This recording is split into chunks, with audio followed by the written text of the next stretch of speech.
ఒకప్పుడు ఒక అడవిలో ఒక కుందేలు ఉండేది. అది తనను తాను చాలా గొప్పదని అనుకునేది. ఒకరోజు చెట్టు కింద కూర్చొని ఇలా అనుకుంది, నేను చాలా వేగంగా పరుగెత్తగలను.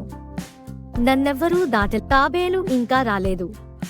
కొంచెం సేపు ఈ చెట్టు కింద పడుకుందాం. అప్పుడే ఒక తాబేలు నెమ్మదిగా నడుచుకుంటూ వచ్చింది. దాన్ని చూసి కుందేలు ఇలా అంది, నువ్వెందుకు ఇలా నెమ్మదిగా నడుస్తున్నావు? ఇలా నడిస్తే ఎక్కడికి చేరలేవు. నేను చాలా వేగంగా పరుగెత్తగలను. నాతో పోటీ పడితే నేనే గెలుస్తాను. దాన్ని విన్న తాబేలు నవ్వుతూ ఇలా అంది, నేను నీతో పోటీ పడగలను. నేను గెలుస్తానని నమ్ముతున్నాను. ముందు ఒక ఆకాశనీలి జెండా ఉంది. దాన్ని ఎవరు ముందుగా దాటితే వాళ్లే గెలిచినట్లు.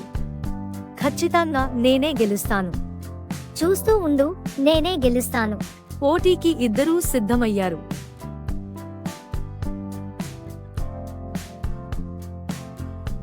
కుందేలు చాలా వేగంగా పరుగెత్తింది.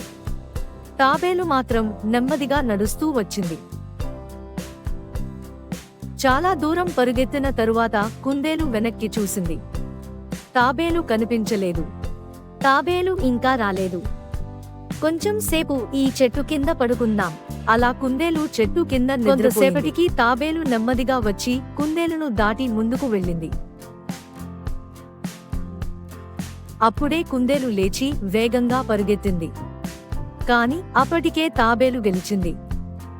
నా తప్పును క్షమించు మిత్రమా, గర్వంతో అలా మాట్లాడినందుకు.